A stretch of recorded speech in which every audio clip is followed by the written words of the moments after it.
Eu sou Tamires Reis, sou uma mãe que luta por justiça pela sua filha, proteção e segurança, e que resolvi abrir esse espaço aqui para poder compartilhar com vocês e receber profissionais que atuam nessa área de violência doméstica, de violência contra a criança, para compartilhar as informações e orientações a respeito desse tema tão doloroso, né, e que ainda é um tabu para a sociedade. E nós precisamos falar o máximo possível para a gente conseguir atingir vidas, atingir pessoas e assim conseguir proteger essas vítimas e vulneráveis. Então hoje nós estamos aqui com a Eveline Santos. Eveline, ela é advogada, especialista em violência doméstica, crimes sexuais, feminicídio e direito da criança e adolescente. Eveline também é professora e palestrante. O tema de hoje é prestação jurisdicional em casos de violência contra a mulher e crianças e adolescentes. Então, Eveline, seja muito bem-vinda. Obrigada por aceitar nosso convite. Eu estou muito feliz e já adianto que é muito difícil a gente encontrar uma advogada criminalista, né, do sexo feminino, negra, linda. Eu preciso falar isso, gente, porque ela é ainda mais bonita pessoalmente. Eu não me contive. Então, assim, eu agradeço muito a sua presença, tá? É um assunto que mexe muito comigo, porque eu ainda estou passando por esse processo, ainda não tem nada decidido e definido, né? Mas eu estou tirando forças de toda essa dor para poder ajudar outras mães e pais também que estão tentando lutar pela proteção dos seus filhos e que não estamos conseguindo ter um desfecho positivo. Muitas vezes não estamos conseguindo afastar essa criança do ciclo de abuso. E eu acredito que hoje a gente vai conseguir ver uma luz do fim do túnel, né? Porque também é uma questão que a gente já estava até conversando previamente, que nós muitas vezes já vimos de um ciclo de violência doméstica com violência patrimonial e que muitas vezes não temos condições financeiras nem de pagar por um advogado para nos defender. E aí vamos fazer a denúncia sem nenhum preparo, sem as provas necessárias. E o que acontece, que eu estou vendo e recebendo muitos relatos, é que essas mães que estão denunciando os abusos que estão virando réu no processo, né, que estão passando a ser investigadas. Então esse é um dos, né, do tempo, como é que eu posso dizer, um caminho que a gente precisa ter uma noção do que é que a gente precisa fazer, saber, para poder lutar. Né, lutar pelos nossos direitos e pela proteção dos nossos filhos. Então, muito bem-vinda e obrigada. Eu que agradeço o espaço, agradeço a atenção, a audiência de vocês que estão aqui assistindo o canal e que se interessam por um assunto tão importante. A gente precisa falar disso para que cada vez mais as pessoas prestem atenção, as pessoas deixem de normalizar abusos domésticos, seja contra mulheres, seja contra crianças, seja contra adolescentes. A família, os amigos são parte dessa rede que, inclusive dentro do próprio sistema de justiça, pode contribuir com o desfecho de histórias. Então, mesmo que você não tenha filhos, mesmo que você não seja casado, casada, você tem uma amiga que pode estar passando por isso. Então, não deixe de acompanhar conteúdos a respeito desse assunto, porque é extremamente necessário. E dentro disso que eu falei a princípio, a gente precisa saber, por exemplo, de informações como os entendimentos recentes do STJ. Hoje a gente tem o entendimento no STJ de que mulheres e crianças ou adolescentes em situação de violência fazem parte de um coletivo específico com relação aos olhos do direito, que é o grupo dos hipervulneráveis. Vocês não são unicamente vulneráveis, vocês são hipervulneráveis. Por que é importante a gente fazer essa distinção? Porque a análise probatória pode ter um olhar um pouco diferenciado. Dentro do direito penal, por exemplo, no caso dos crimes sexuais, a palavra da vítima, desde que corroborada por outros elementos de prova, tem especial valor probatório, sobretudo nos casos de violência doméstica contra a mulher e nos casos de crimes sexuais contra a criança e adolescente. Então isso faz muita diferença, porque são crimes que na maioria das vezes acontecem longe dos olhares de babá, longe das mães, ninguém tá vendo. Então a gente não tem uma testemunha ocular, uma testemunha presente. Mas ali, se a criança está falando, se durante a escuta especializada a criança traz relatos que podem ponderar essa acusação, Se a gente tem de repente um parecer de um psicólogo especializado, uma perícia que valide, ainda que não haja vestígio material, né? Ainda que não exista sêmen, que não tenha havido penetração, por exemplo. Então, a gente tem elementos que, junto ao palavra da criança, vão constituir a prova. E essa prova vai ter um olhar especial feito pelo magistrado que vai julgar. Então, isso é revolucionário, gente. A gente costuma brincar que nosso país é atrasado em várias coisas, mas com relação a direito à tratativa dada, a direito da criança e do adolescente e a mulher, a Lei Maria da Penha, por exemplo, é um dos maiores cases de sucesso da advocacia feminista no mundo. Estou querendo com isso dizer que a Lei Maria da Penha é perfeita e não merece ajustes, que está todo mundo, inclusive em sede de aplicação? Não. Mas existem países como no Oeste da Ásia, países africanos, em que não existe nenhuma proteção contra as mulheres. Imagine. Então a gente se depara com um cenário muito mais absurdo do que o que a gente tem aqui. Se com a Lei Maria da Penha, se com o Estatuto da Criança e do Adolescente, se com a Lei Henrique Borel, se com o STJ está tendo reconhecimento de que estes corpos, de que essas pessoas fazem parte do grupo de hipervulneráveis, a gente tem fatos como os que acontecem, que a gente vê na televisão, os que eu lido na minha atuação. Imagine se não tivesse. Seria muito pior. Sim. Né? Mas trazendo um pouco para essa questão, não sabia dessa questão da hipervulnerabilidade, né, de ser hipervulnerável. Você trouxe uma questão aí da escuta. Essa semana fomos, eu não sei, mais bombardeados com a informação dessa escuta especializada, depoimento especial na questão da alienação parental. Mas o que eu venho ouvindo de relatos de mães, né, que denunciaram questão de abuso por conta do genitor, é que nessas escutas elas acontecem apenas um dia, né? Às vezes ela é feita por um perito do sexo masculino para estar atendendo uma criança, né, que sofreu um abuso, então já tem esse trauma dessa criança em estar em contato com esse profissional, né? A figura masculina já assusta essa criança que passou por um abuso. É uma escuta que acontece apenas um dia, ali num curto prazo de tempo, com uma pessoa que a criança não tem vínculo e que, a depender da idade dessa criança, ela não vai falar, doutora. Então, assim, o que é que nós, que estamos ali denunciando, o que é que a gente pode fazer, sabe, não sei, para defender os nossos filhos, porque entendo e acredito nessa questão de que quando há um abuso, quando há uma situação de violência, ela acontece de forma clandestina entre quatro paredes, não temos testemunhas oculares, não temos provas concretas. Sim. Por exemplo, um áudio, uma imagem de uma câmera, a gente não tem isso. Sim. Então é o relato da criança, é o relato da mãe, da mulher que passou por aquele tipo de violência. Mas o que acontece é que quando chega no judiciário, o relato da criança, por conta de uma idade, pode ser fantasioso, sabe? Ou ela pode ter sido manipulada pela mãe, que aí entra a questão da alienação parental também. Então, o que a gente faz, sabe?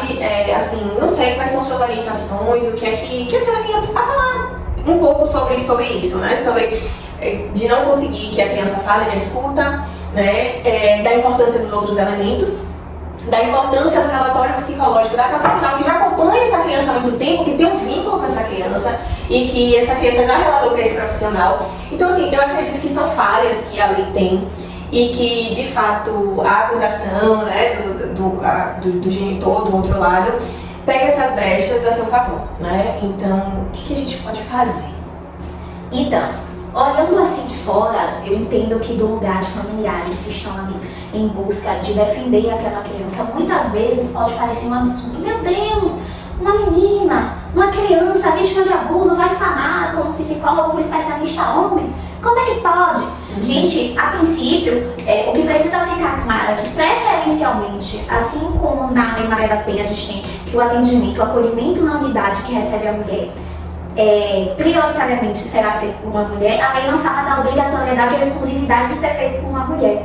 Então, legalmente não há um impeditivo de que esse acolhimento inicial para a realização da escuta especializada seja feita por um profissional masculino. O que ele precisa ter é a capacidade técnica dentro dos critérios interdisciplinares, serviço social, enfim, psicologia, para ouvir aquela criança e fazer um juízo valorativo. Então, de fato, não há essa exclusividade de gênero. Certo. Contudo, é importante que as famílias contem com assistente à acusação, justamente para que possa formular requerimentos nesse sentido. A escuta especializada, gente, outra coisa que antes disso que eu ia falar, precisa ficar claro que a escuta especializada é um procedimento feito em sede de medida protetiva, por exemplo, para garantir a proteção da criança e o afastamento também do círculo de violência. Estou falando disso no espectro criminal, Certo. não relacionado à questão da alienação parental, porque dentro do contexto familiarista, enfim, não é uma atuação que eu faço. Mas dentro do contexto criminal, ela é feita ali no início para proteger a criança. O objetivo da escuta especializada é resguardar a criança. Então, o profissional fez a minha análise, pode ser fantasioso. Se tem um advogado especializado, se tem um assistente de acusação, dentro do processo, o assistente de acusação pode fazer um requerimento. Quero juntar documentos de um profissional especializado que já acompanha meu filho, quero juntar pareceres, quero juntar relatórios, a criança está tomando um remédio. Então, isso tudo pode ser juntado. Vem ali se a escola também é muito importante nesse contexto, quando a gente fala de criança e adolescente, porque a escola tem uma estrutura que conta com psicopedagogos, com o pessoal que tecnicamente possui expertise para analisar se a criança está apresentando um comportamento agressivo. Então, tudo isso pode ser juntado, seja em sede de depoimento, mas sobretudo em forma de pareceres, de relatórios, de comunicados formais que as instituições fazem às famílias. Aí o advogado pode requerer essa juntada e pedir que o juiz reaprecie, olha, em que pese o profissional que realizou a escuta especializada tenha entendido que o contexto não traz tanta idoneidade. Esse profissional que realizou a escuta especializada entenda, não entendo que seja cabível a medida protetiva, o afastamento imediato, impedimento de visita, porque não há elementos que corroborem a alegação de que essa criança de fato tem perigo. A gente pode juntar e pedir que o juiz reaprecie. Não é garantia de que haverá concessão, mas pode-se pedir essa reapreciação. Por outro lado, uma coisa que precisa ficar muito clara e que as pessoas não sabem é que a escuta especializada é esse procedimento inicial. A escuta especializada não é a mesma coisa do depoimento especial. O depoimento especial é aquela coisa.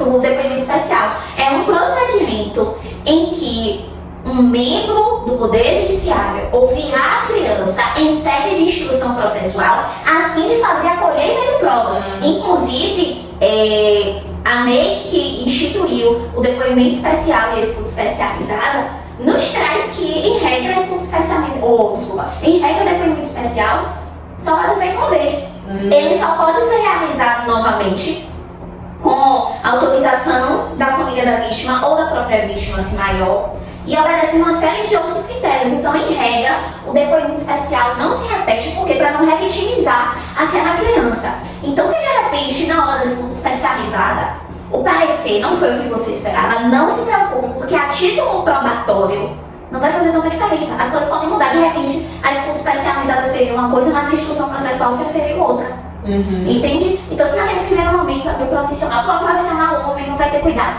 não se desespera. O que importa de fato é o que acontece lá no depoimento especial. E aí sim, se no início você tem que ter um assistente de acusação, lá no meio do processo, quando vai acontecer o depoimento especial, é que você tem que ter mesmo, inclusive contando com um perito especializado no atendimento de crianças. Porque para que esse perito que vai te ajudar também formule quesitos que sejam favoráveis à sua acusação.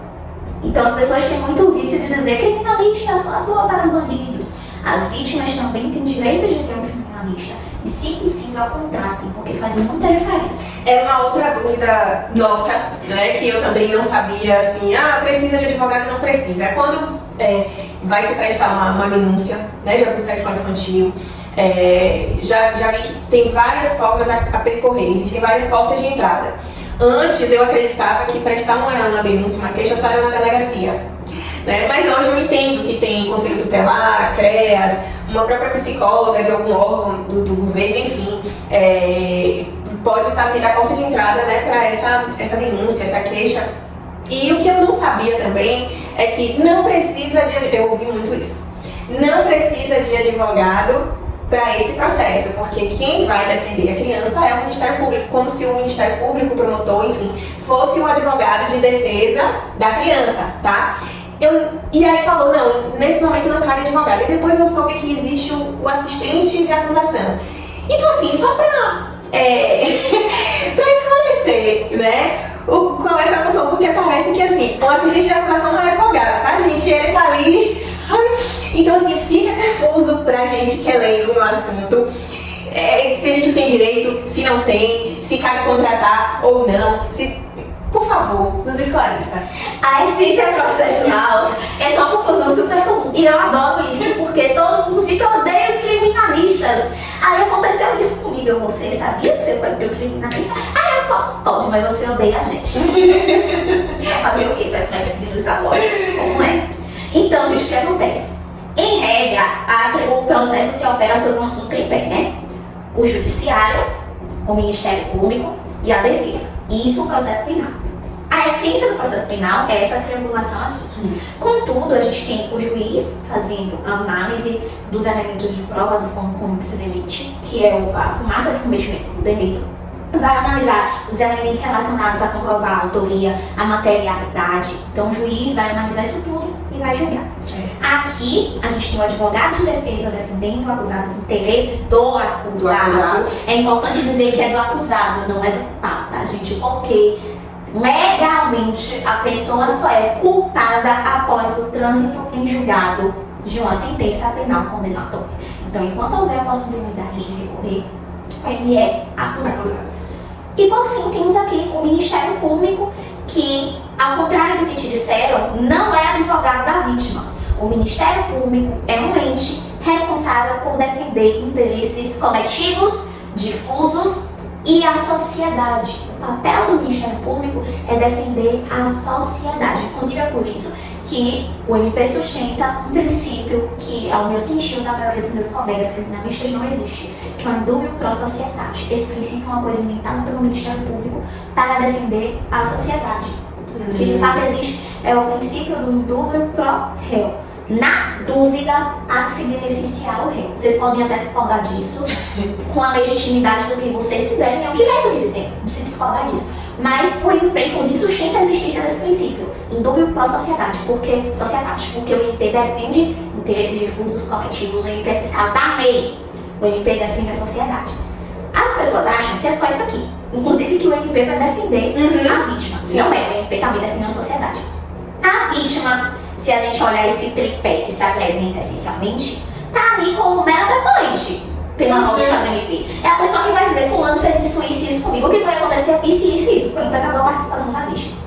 O assistente de acusação é um quarto elemento que as pessoas pouco falam, que é um advogado criminalista, com a mesma formação desse advogado de defesa, que vem pra cá defendendo o não acusado. Vem pra cá com esses mesmos conhecimentos que vocês odeiam, defender a vítima. Esse é o papel que eu faço. Eu, por exemplo, na minha atuação, assisto tanto acusados quanto vítimas. E quando eu venho pro lado da vítima, eu venho com o papel de defender quem? A vítima. A vítima. Então, o mesmo afinco que eu tenho que ter com o acusado, eu tenho que ter aqui com a vítima. Inclusive, se o MP disser, essa prova aqui eu acho que não tem que ser feita, a vítima é você. Se você achar que essa prova tem que ser feita, você não vai poder chegar no meio do processo sozinho e pedir. Exato, é isso. E aí? Quem pede é o assistente de acusação. E quando o promotor nega, ele tem esse poder de negar o assistente de acusação? Não, o promotor não tem capacidade jurídica de fazer, de deferir ou deferir alguma coisa em processo. Quem faz esse deferimento, quem nega ou concede alguma coisa, é o juiz. Então, começou o processo. Tá aqui, MP ofereceu a denúncia, o juiz recebeu a denúncia, citou o réu apresentou a resposta à acusação. A partir desse momento aqui que o juiz recebeu a denúncia, mandou citar o réu. Se você não sabendo e você é a vítima, vá mexer seus pauzinhos atrás do seu assistente de acusação. Hoje há, por exemplo, o entendimento de que não devia ter assistente de acusação em audiência de custódia. Recentemente a gente teve um caso aqui em Salvador, envolvendo uma garotinha que foi violentada e ceifaram sua vida depois do ato. Sim. Num bairro aqui, próximo a uma menina de 8 anos. Sim. E a família dela teve um assistente de acusação participando da audiência de custódia, que é a audiência que se afere a irregularidade em flagrante, que se decide se o acusado vai ficar preso preventivamente ou se vai ser solto. Então, muitos juristas defendem que nessa audiência não tem que ter participação de assistente de acusação. Eu entendo que tem, porque se tem juiz, tem Ministério Público e tem defesa, por que não tem um assistente de acusação? Tem uma vítima ali. Se tem uma família. A família, né? Que no caso. Se tem a família da vítima, que são vítimas colaterais. Eu estudo vitimologia há alguns anos, e vitimologia, assim como assistência de acusação, é a minha paixão. A família da vítima também tem esse status de vítima, que é a vítima colateral. A gente tem a vítima direta, sobre quem recai o resultado da conduta delitiva, e a gente tem as vítimas colaterais, que são a família, que por consequência vem sofrendo com a existência do ato delitivo. Então a gente não pode dizer que essa família não tem direito à defesa. Em qualquer instante processual que seja. Eu defendo isso. Entendi. Eu acho que ficou claro agora, né, gente? Então, quem está passando por isso, por favor, contratem um assistente de acusação, porque de fato vai fazer toda a diferença, porque a gente não entende, a gente quanto vítima, quanto denunciante, a gente não entende os trâmites, a gente não entende, porque eu vejo muita mãe desesperada assim, mas o promotor falou isso. Calma, ainda tem o juiz vai decidir se vai deferir ou não vai. Tá, mas o juiz indeferiu uma medida protetiva. Existem recursos, existem outras formas de recorrer, enfim. Mas é porque pra gente, mãe, que tá ali vendo o nosso filho sofrendo, cada decisão que a gente acredita não ser favorável para a criança, nos traz um desespero. E aí naquele momento a gente acha que é o fim do mundo. Então daí vem a necessidade de ter um assistente de acusação, né? Que a gente liga e pergunta o que foi que aconteceu, o que a gente pode fazer, e isso acaba nos tranquilizando. Inclusive por isso que eu recomendo, sobretudo em casos que envolvem violência doméstica, seja contra a criança, contra a adolescente ou contra a mulher, que os envolvidos contem com um assistente de acusação. Por quê? Porque a gente tem ali uma mulher que foi casada com alguém a vida toda, alguém que ela amou. É inevitável que ela raciocine friamente sobre o que está acontecendo. Da mesma maneira que a criança, que o adolescente, que tem um pai, que tem um tio, alguém que ela confiava, que ela amava muito, que ela tinha como heroína, atentou contra ela. Não tem como exigir isso dessas pessoas, porque é humanamente impossível. E é uma área da advocacia criminal que demanda muita paciência. Eu me nomeio como criminalista atuante exclusivamente com direito à criança e adolescente, violência doméstica, crimes sexuais e feminicídio, porque é um outro tato. Se eu atuasse, por exemplo, com tráfico de drogas, geralmente quem atua muito com tráfico de drogas, com tráfico de armas, tráfico de influências, crimes eleitorais, não vai ter o tato que quem atua nisso tem com determinados casos. Do mesmo jeito que se eu for lá para assistir alguém de tráfico de drogas, eu vou ter conhecimento técnico para me dar? Sim, mas o tato para me dar com a família de alguém que está preso por isso, com o próprio preso, eu não vou ter. Então, se eu recebo uma mãe que está desolada, chorando, eu preciso ter paciência. Inclusive por isso que eu digo, gostaria muito, gente, de fazer tudo pro bono, mas infelizmente eu não posso. Porque uma consulta minha, por exemplo, de crimes sexuais, acontece da consulta demorar 3 horas. Porque eu não vou fazer a criança chegar e dizer fale. É complicado. É o tempo dela. E muitas vezes a criança não consegue falar, tem que voltar outro dia. É normal. E isso não quer dizer que não aconteceu. Exatamente. Porque o que eu também tenho vivenciado e tenho escutado muito e visto acontecer é que os acusados, né, pegam essas decisões na vara criminal e levam para a vara de família. Então assim, o processo está arquivado, agora reabre, eu quero uma guarda compartilhada. Consegue, sabe? O juiz indeferiu uma medida protetiva. Tá vendo que ela tá mentindo? Alienação parental. Então é o tempo todo lá e cá, né? Então acho que também tem a importância, a necessidade de ter também um advogado familiarista. Esse é um desafio que eu falo muito na prestação jurisdicional, porque ao meu sentir hoje, violência doméstica e direito à criança e adolescente são pautas que se fundem, a gente não tem como dissociar. Então, por exemplo, quando a gente chega numa delegacia com uma mãe, com os filhinhos, e aí, eu vou aqui requerer sua medida protetiva, mas sobre esses meninos você tem que ir lá pra DEC em Brotas. Eu gostaria muito que a gente tivesse um lugar com tudo junto, pra resolver tudo num lugar só, mas a gente não tem. Então, é importante que, para além disso tudo que eu falei, vocês contem com especialistas nas áreas, gente. Não abram mão de ter um especialista. Isso eu não tô dizendo porque eu quero ficar rica com dinheiro de cliente, não. É meu trabalho sim. Mas é porque cada um é bom, muito bom, no seu quadrado. Eu sou muito boa, eu sei direito de família, assim, porque vários dos casos em que eu atuo se joga no direito de família. Mas não é minha especialidade. Eu não tô olhando as decisões da STJ todo dia sobre o direito da família. Quem tá, joga o jogo de outro jeito. Então você, mas é muito caro. Não é caro. Não faça uma economia besta. Inclusive na hora que for pra delegacia. Gente, mas é muito caro ter advogado. Compreendo que que não é o dinheiro que você compraria uma garrafa de Heineken, por exemplo. Mas é um investimento necessário, gente, porque muitas vezes vocês, no nervosismo, esquecem de falar na delegacia coisas relevantíssimas. Só lembram mais na instrução processual. E a primeira coisa que a defesa faz, isso é uma coisa que eu, inclusive, na minha atuação, se eu estiver atuando defesa, eu preciso perguntar.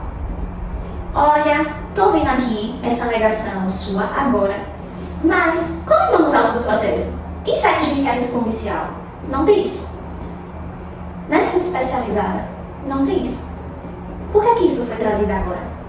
Observem que não é um trabalho de descreditar a vítima. O trabalho não é esse. Mas sobre a perspectiva probatória, porque meu trabalho é olhar documento, eu trabalho com provas, eu sou advogada. Não falo aqui, não falo aqui. Falo agora por quê? Então é importante ir com alguém que esteja fora desse calor da emoção daquele momento. Inclusive tem gente que fala assim, doutora, eu queria alguém que tomasse meu problema como pessoal. Eu não faço isso. E todo mundo que me procura com essa expectativa. Não pode. Eu digo que eu não vou fazer. Por quê? Primeiro que não é profissional. Segundo, porque se eu me envolver dessa maneira, eu vou me emocionar. Vai. E eu não tô dizendo que eu sou um ser humano, que eu não sinto emoção, óbvio que, inclusive, atuando em sede de defesa, existem situações em que eu fico sensibilizada, mas naquele momento, eu não tô sendo contratada para isso. E aí as pessoas dizem, você é muito pragmática, você chega a ser grossa. Não é ser grossa, é ser profissional. Eu estou ali para me prestar a melhor assistência jurídica que eu puder. Seja você acusado, seja você vítima, eu estou ali para fazer meu trabalho. Você é uma pessoa que está em perigo, você está com um problema. E se você confiou em mim é porque você acredita que eu posso te ajudar a resolver. Sim. Naquele momento também, eu me fecho. Você não chora, eu choro em casa. Alguém tem que ser forte ali naquele momento. Inclusive, sou forte a ponto de pegar pra cima de cliente e dizer, meu bem, aqui não é o momento pra isso. Sim. Digo a todas as minhas clientes de violência doméstica, me contratam, conversam comigo. Eu falo, olha, eu tô aqui pra te acolher, mas em muitos momentos eu vou precisar ser dura com você, porque eu sou a força que você não tem. É, verdade. É duro de ouvir, né, para um cliente, porque realmente quando a gente procura um advogado, a gente tá achando ali que ele vai tomar nossas dores, tá, a gente vai lutar de forma ética, profissional e de forma técnica, mas se realmente o emocional envolver aquele advogado, ele vai se tornar uma mãe desesperada. Então, realmente não... E eu não posso ser uma advogada desesperada, que chora, que dá chamego com o juiz, porque isso, ao invés de ajudar, vai te atrapalhar. Porque o juiz vai olhar, essa é a cliente daquela advogada descompensada que faz escândalo. Então, por favor, não se confiem ao contratar um profissional, não se confiem em atuações passionais demais, porque isso não é bom.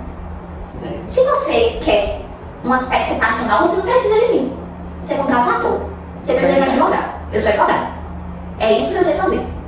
Então, se você me contratar, ai meu Deus, que absurdo, ela está falando com mães e está falando desse jeito. Desculpa, gente, é duro, mas podem ter certeza que quando o advogado de defesa perguntar, quando a promotoria vier, eles vão ser muito mais duros que eu. Podem ter certeza. E quem já está vivendo, ou melhor, sobrevivendo a esses processos, já sentiram isso na pele e sentem a todo momento. Então, ter essa sacudida de alguém que está do seu lado do jogo, né, é importante. É duro. Muitas pessoas, depois do meu vídeo, né, no Instagram, me questionaram como você consegue falar sobre o assunto sem chorar, sem se desesperar, sem ter minha voz, sem não sei o quê. Assim, o que eu tenho de chorar, eu choro em casa. Né? O que eu tenho de sofrer, eu sofro em casa. Aqui eu estou lutando, então eu estou tirando forças do divino, da minha filha, da minha força feminina, do apoio que eu tenho das pessoas, né, para lutar por uma causa. Então, assim, tenho meus momentos de fraqueza, tenho os meus momentos de tremer minha voz, tenho sim, mas eu procuro fazer isso quando eu estou sozinha comigo mesma. Porque realmente não dá pra gente agir no calor da emoção o tempo todo. A gente acaba metendo os pés pelas mãos, fazendo coisas que não deveria fazer. E é duro ouvir, eu tenho certeza que muitas mães que vão ouvir, assistir a nossa conversa, vai dizer, nossa, como ela é dura. Gente, é necessário. é necessário, porque as porradas que a gente recebe do judiciário, do magistrado, é muito maior. Infelizmente, não estou falando aqui para desencorajar vocês de denunciarem, de lutar pelos seus filhos, de lutar pela sua vida. Não estou dizendo isso, mas estou dizendo que é preciso ter um bom preparo emocional. Porque uma das coisas que a acusação faz é alegar que você está louca, desequilibrada, né, descompensada. Então, assim, se você realmente chega no desespero, porque é desesperador. Você vê um filho sendo abusado, sendo maltratado, sendo, enfim, e você também sendo violentada, é desesperador. Então, assim, se a gente já tem esse pré-julgamento, né? E aí você chega confirmando tudo aquilo que o outro está falando de você, fica muito difícil para um juiz que está ali só vendo os fatos, sem estar envolvido emocionalmente, dê algo favorável a você, né? Então a gente precisa realmente manter o equilíbrio, fazer acompanhamentos com psicólogos, psiquiatras, né? Frequentar a terapia e um acompanhamento com psiquiatra não quer dizer que somos loucos ou que temos problemas ou doenças. É para suportar. É para suportar. Esse é um outro tabu que eu percebo, sabe? Que os denunciantes têm medo de dizer, faça acompanhamento com o psiquiatra, mas ele vai alegar que eu sou louca, só pelo fato de ter um psiquiatra envolvido, né? Então, assim, são muitas questões que a doutora está trazendo aqui que é de extrema importância, gente. Então, assim, ouçam de coração aberto, tá? Você falou uma coisa que me tocou muito. Essa questão de as mães vão ouvir, pode parecer grosso, o que eu vou falar agora pode parecer pior ainda, mas vocês vão me entender. Provavelmente tem alguém olhando assim, dizendo, nossa, minha mulher, ela também advoga para acusados. Pessoas que estão ali respondendo porque abusaram dos filhos, porque agrediu uma mulher à toa. Sabe por quê? Porque o que foi que você disse agora, Tam? Eu disse tanta coisa. Você disse assim, ó, a primeira coisa que dizem é dizer que ela é louca. Sim, sim. Infelizmente, a gente tem uma cultura aqui que para se fazer uma defesa você precisa descredibilizar a outra parte. Eu não sou a favor disso, seja da parte da atuação defensiva, seja da parte da assistente de acusação. Uma pedra no acusado, uma pedra na suposta vítima. Não sou a favor, porque eu acho que você não precisa descredibilizar ninguém, desacreditar ninguém para poder fazer seu trabalho. Mas infelizmente, a gente tem uma cultura, sobretudo aqui no Brasil, e quando a vítima é uma mulher, independente da idade, seja uma menina ou uma mulher, de se descredibilizar ela, de colocá-la como louca, de colocá-la como alguém que buscou aquele resultado, de que aquele resultado de alguma maneira é culpa dela. Gente, vocês vão dizer, ai, mas tem Mariana Ferrer. Recentemente a OAB fez alterações no Código de Ética de que o profissional que faz defesa desabonando uma mulher se utilizando de indignação de gênero pode responder processo administrativo. Na prática, isso é muito sensível. Então, é melhor que ele tenha uma defesa que vai se ater às 4 linhas do jogo e fazer uma defesa técnica, do que alguém que vai macetar aquela vítima, inclusive emocionalmente. Eu não preciso fazer isso para fazer meu trabalho. Então, antes de você pensar, nossa, você enquanto mulher faz isso, eu faço isso porque eu jamais vou me prestar o papel de para defender um cliente meu, acusar outra mulher. Eu não vou fazer isso, porque antes de eu ser advogada, eu sou mulher. Nós agradecemos, né? Porque a gente sabe que todos têm o direito de defesa, né? Todo ser humano tem o direito de defesa. Até um assassino tem direito de defesa. E eu acredito nessa justiça justa. A partir do momento que você leva uma denúncia, o que você está pedindo dos órgãos e do sistema judiciário é uma investigação, um esclarecimento dos fatos e a proteção da vítima, né? Se por acaso alguma das partes está mentindo, inventando, que pague por aquilo, certo? Mas a partir do momento que você chega para denunciar algo que você tem provas, que você tem todo um histórico, a justiça precisa ser feita da melhor forma. Então, você chegar, uma acusação, o lado do acusado chegar para defender o seu cliente, difamando e caluniando a outra parte, realmente, desculpa, mas isso para mim é um jogo sujo. Porque a gente está ali para investigar a questão da denúncia, certo? A criança sofreu ou não abuso? Quais são os elementos, quais são as provas?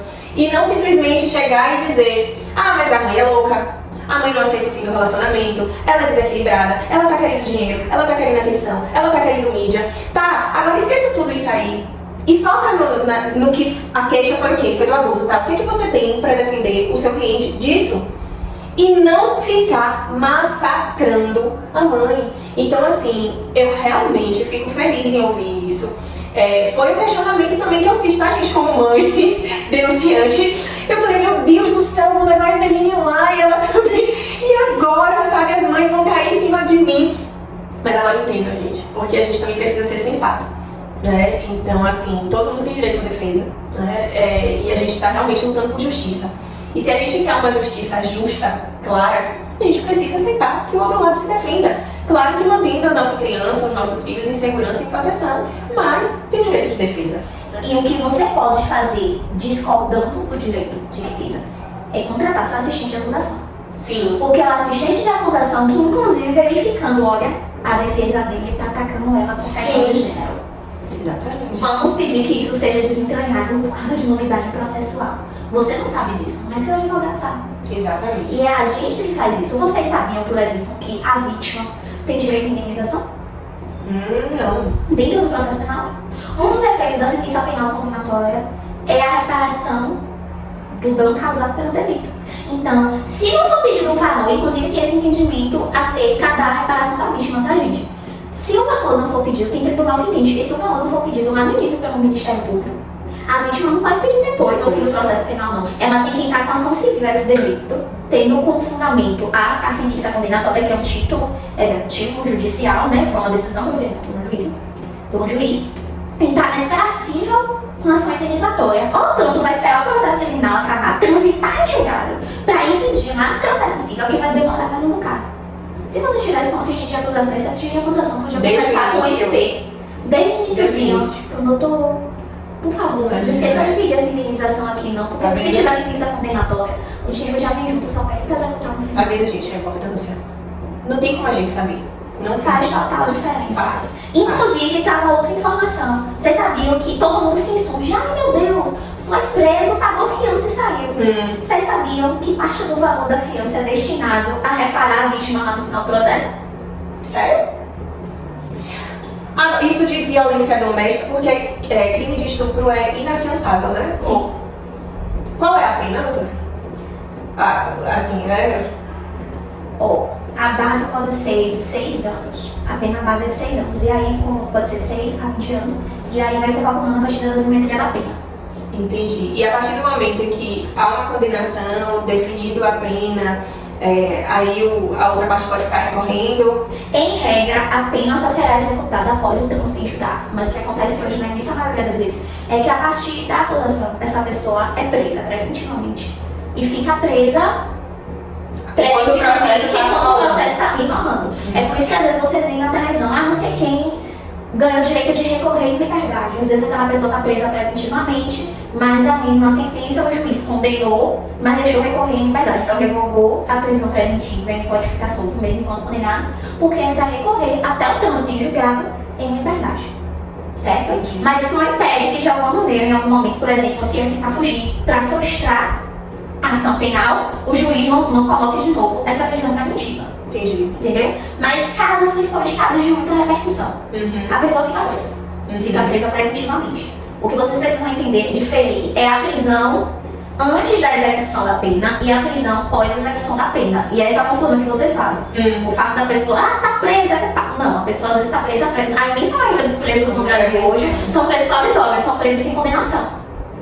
Sim, entendi. A gente tem um sistema prisional muito ferrado nesse sentido, porque a maioria das pessoas que estão presas não estão condenadas. Nem com sentença, não tô falando que tem julgado, não, tô falando que não tem nem sentença condenando essa pessoa. E depois, se ela for condenada, esse tempo que ela ficou em prisão preventiva soma na verdade, na computação, na conta da execução penal, pode gerar um pouquinho de dedução. Entendi. Gente, é muita coisa, é pesado, não é um assunto chato, viu? Mas é tão necessário da gente falar, porque se a gente não tiver o mínimo de conhecimento possível, a gente mete os pés pelas mãos. Inclusive, as pessoas só muito na delegacia não precisa de advogado. De fato, precisar, você não precisa. Você pode sozinho. Mas o que acontece muito com o crime sexual, com vida para as pessoas vão no desespero. A mãe recebeu, por exemplo, a notificação da escola que a criança está mexendo muito nos genitais, que a criança está apresentando um comportamento agressivo, assim, sinal de alerta. Aí a criança traz a situação que aconteceu com ela. Pronto, vou acabar com ele agora. Pega a criança, você corre na delegacia.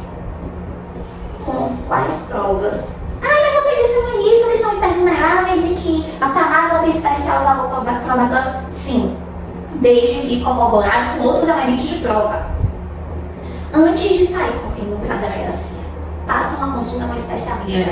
Inclusive porque se você não tiver prova nenhuma, você for chegar lá só com sua palavra e com a palavra da criança, mesmo que a princípio você consiga uma medida protetiva, porque as medidas protetivas são ações autônomas que buscam resguardar a vítima de um perigo atual ou iminente, certo? São ações autônomas, então o acerto probatório que é analisado é muito superficial comparado ao que a gente tem na instrução processual criminal. Vocês, às vezes, vão no escuro, façam uma consulta antes, conversem com alguém para fim de constituição de prova. Eu oriento, sabe por quê? Porque, eu não tenho nada, só tenho o que a criança me disse. O advogado, especialista, vai te orientar ao que fazer naquele momento. Para você ter ao menos uma prova quando chegar à delegacia. E se ainda assim o advogado não aferir nada que possa ser feito imediatamente, eu recomendo a propositura de notícia crime no MP. Por quê? Porque a notícia crime é a comunicação do fato criminoso, certo? Se você vai na delegacia, o delegado vai analisar o fato, vai juntar as provas e entregar o MP para a procuração penal. Se o delegado recebe aquilo ali, não tem prova, ele também não tem onde procurar, vai arquivar. Sim. E se chegar no MP sem um acervo probatório mínimo, sem o que a gente chama de standard probatório, sem uma colheita de provas minimamente decente para a propositura da ação penal, vai arquivar do mesmo jeito. O MP vai opinar pelo arquivamento. Porque nenhum promotor vai assinar uma denúncia acusando alguém de alguma coisa sem o mínimo de prova. Sim. Então, para evitar que isso aconteça, se não tem nada de prova, recomendo que se faça a notícia crime. Por quê? O MP recebe a notícia crime. Aí, o Ministério Público vai oficiar a polícia para que a polícia investigue.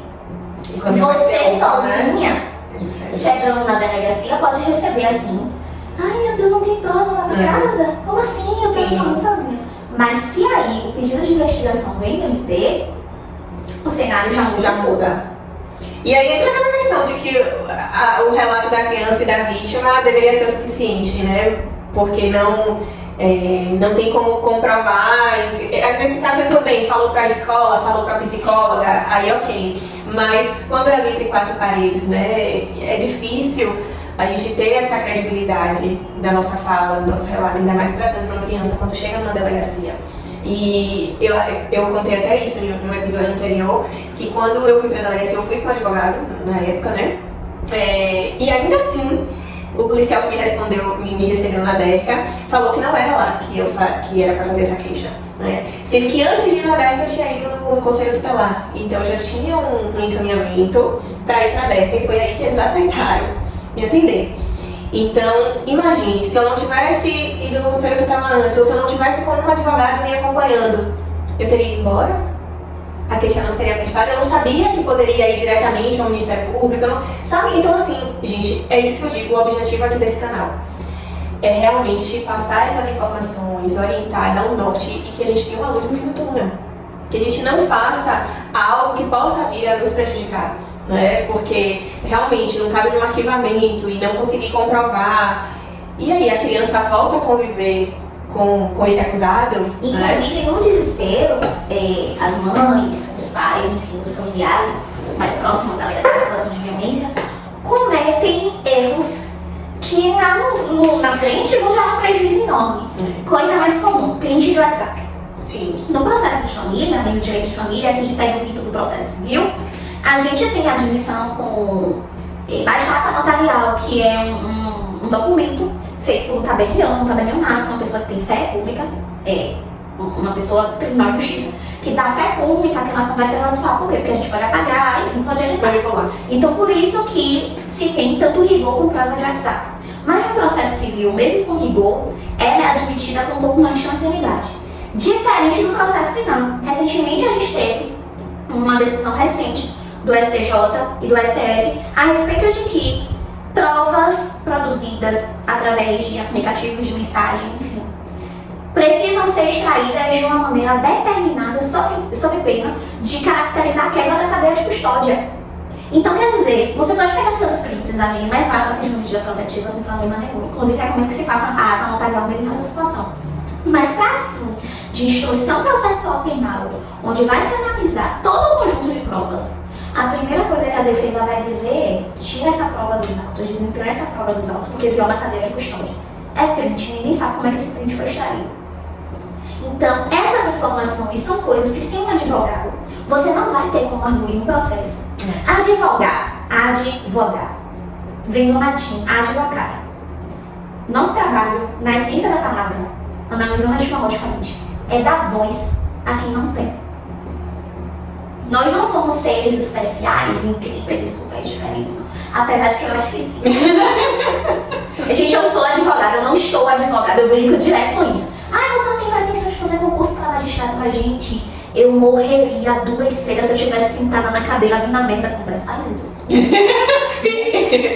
Vindo a besteira acontecendo sem poder me manifestar, porque o juiz não pode agir de ofício, não, tá? Tem atos que o juiz precisa ser provocado pela parte. Então, mesmo que o juiz esteja vendo, tá errado, eu ainda não vou poder fazer nada. Eu não tenho condições de ficar quieta, então eu brinco que eu sou advogada, eu não estou advogada, é por isso que eu não faço concurso para magistratura, por exemplo. Porque é meu lugar, gente. Eu dou voz, meu trabalho é botar luz sobre os pontinhos, ó, para dar voz a quem me contrata. Nosso trabalho enquanto advogado é botar luz nas provas convenientes. Violência doméstica, por exemplo, que a gente tem contextos de brigas de casal, por exemplo. A gente é humano. Se alguém vier pra cima de você, inevitavelmente você vai ter um reflexo de realidade. Mas eu, como sou advogada, como sou assistente de acusação, não vou botar a luz que você revelou, no trecho do depoimento que diz que você revelou. Entende? Sim. Então você precisa de alguém dando a voz no judiciário que você não tem. Alguém acendendo uma luzinha ali pro juiz ver, ó, no que te interessa. Até porque eu acho que juiz não é tudo. Gente, e não digo isso com a raiva, não. A gente tem um país que tem a cultura de micromentídio. Óbvio que nessa área criminal é mentídio mesmo, porque a gente mexe com bens jurídicos, com situações que outros ramos do direito não conseguem resolver. Direito penal é a última rácio. A gente só chega com direito civil, direito tributário, direito empresarial, quando nenhum outro ramo conseguiu resolver. A gente ali é a linha tênue entre o céu e o inferno. A gente é a limitação, certo? Então, a gente tem um país que tem a cultura mentível e que é um país com dimensões continentais, é muita gente, é muito processo. Muito processo. Processos esses são muitas provas. Então o juiz é um ser humano como é você. O juiz, o servidor. Às vezes a gente fala, meu Deus, isso é um absurdo. Gente, o juiz é uma pessoa como eu e você. Ele tem família, ele tem saúde, ele tem emoções. Ele tá ali cheio de papel. Ele não tem como ler de forma muito detida. Tem juiz aqui, tem vara aqui em Salvador, que recebe, por exemplo, mais de 20 iniciais por dia. Isso é muita coisa, eu coloquei cada inicial com 20 páginas. Se o juiz for ler 400 páginas por dia. É muita coisa. Entende? Então, apesar de parecer um absurdo, o juiz é um cara com emoções, com sentimentos. Mas ele recebe um salário absurdo, um salário enorme, concordo que ele recebe muito dinheiro. Mas humanamente é impossível dar conta com muita atenção de todos esses processos. E é aí que chega o advogado, o ser de luz maravilhoso, que vai chegar para o juiz, que está amontoado nesse monte de papel não que hoje não é mais processo físico, mas que está ali amontoado ou no PJE, que é o sistema que a gente tem no nosso tribunal hoje. Várias páginas, processos de 2-3 mil páginas. O juiz já louco. Pra ler tudo aquilo e, gente... Mas se chega alguém para conversar com ele e diz, ó, excelência, a parte mais importante do fato é isso aqui, isso aqui, isso aqui. A primeira coisa que o juiz pergunta a gente quando a gente entra no gabinete é o que é que você quer. Gente, esse é o momento que eu tenho de dizer pra ele o que é que você precisa. É o único momento do dia dele em que eu tenho toda a atenção dele. Minha petição, minhas diligências em campo virtual são um monte, uma no meio de uma semana. Mas se eu consigo chegar no gabinete dele, é por isso que eu digo. Processo tem que ter muita capacidade técnica, sim. Mas metade do resultado do processo é técnica, a outra metade é diligência. Aí conversar, aí olhar no olho do juiz, olhar no olho do servidor. Pense, sua filha vai fazer, sei lá, aula de alguma coisa. Você vai vai preferir que sua filha faça aula de balé com alguém que trata ela igual mais uma aluna? Ou com uma mãe, uma professora que chega perto de você assim, olha, ela tá apresentando resultados melhores, ou com o cabelo dela meio penteado que você fez na sua filha hoje? Muda todo o cenário. Muda porque ela parece especial pra você, né? É. Quando a gente chega no juiz e conversa com ele, a gente tá ali agindo de uma maneira especial por você. Botando uma luzinha assim, ó, excelência, a gente quer isso aqui, por isso, por isso, por isso. A primeira coisa que o juiz faz é a petição ser rápida, tem 20 folhas. Olha o fim, que são os pedidos. Então você tem que dizer, você tem que ter alguém que chegue pra ele e diga o que é que você quer. E o que mostre é que você fácil, né? precisa. Mostre ali o que tem. O que tem, o que te interessa O que também. interessa. O que sobre a perspectiva do que você pede é interessante, porque também o juiz muitas vezes se atém à discussão de direito, ele não se atém tanto à discussão de fato. Sim. Porque o fato também pode contar que é uma coisa maravilhosa que você acha que tá, mas sobre a perspectiva de direito é mais interessante. Então você aponta assim, o STJ tá entendendo assim, assim, assim, tem decisão ontem. Sim. Você não sabe, mas eu sei. Sim. E é por isso, gente, que eu limito minha atuação como criminalista. Porque eu tenho tempo de me atualizar, eu consigo. Todos os dias eu acordo de manhã. Enquanto eu tomo café, eu leio um artigo curtinho, sobre alguma decisão recente que saiu. Recebo notificação de um portal que traz as jurisprudências mais relevantes à minha atuação. Eu leio todas essas jurisprudências de manhã. É preciso estar se atualizando, né? Porque imagine se eu fosse atuar com família com isso, eu não teria tempo de me atualizar para trazer essas informações quentinhas. Às vezes, eu chego numa vara e converso com o juiz e diz, não tá sabendo disso ainda, não sei de quando, eu falo de ontem. Recente, né? Então, a gente precisa, eu digo nós todos, porque todos nós estamos passíveis a figurar uma relação processual penal, seja como acusado, seja como vítima. Verdade. Então, nós precisamos de um bom advogado, especialista. Nunca esqueçam isso. Ai, gente, quanta informação. Acho que hoje foi o episódio que eu mais ouvi do que falei, né? Vocês vão perceber, eu tava aqui assim, ó. Gente do céu, mas... Enfim, eu acredito que a gente conseguiu abordar um pouco de tudo, esclarecer várias dúvidas. Previamente eu já trouxe algumas perguntas que algumas pessoas já estavam me fazendo ao saber que eu teria contato com a doutora hoje. E aí a gente já conseguiu responder, mas a gente também vai abrir caixinha de pergunta durante a semana e ela vai estar em contato comigo, com vocês, tá? Mais uma vez eu gostaria de agradecer pela presença da doutora Eveline.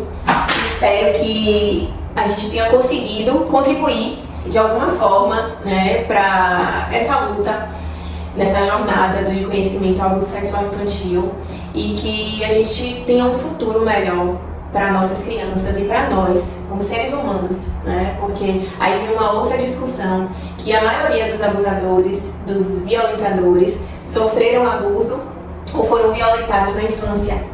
Então, se a gente não cuidar disso, enquanto ainda há tempo de fazer uma mudança, de mudar esse cenário, o mundo vai ser cada vez pior. Então, uma outra coisa que eu ouço também, mas você é uma em meio à multidão lutando por isso. Certo, mas se eu sendo uma, ela sendo outra, e aí ó, gente, vai somando e no final das contas vai se tornar esse mundo inteiro lutando pelo mesmo propósito. Então, assim, faça a sua parte, cada um fazendo a sua parte, a gente consegue no coletivo atingir um objetivo. Eu realmente acredito nisso, tá? Então, muito obrigada pela sua presença, pela sua contribuição, pelo seu profissionalismo, por falar o que precisa ser falado, por mais que doa, entenda que é para nos ajudar, né? E as portas estão abertas para trazer atualizações, tá? E muito obrigada. Eu que agradeço a você, a seu público, muito obrigada, gente. Fico à disposição.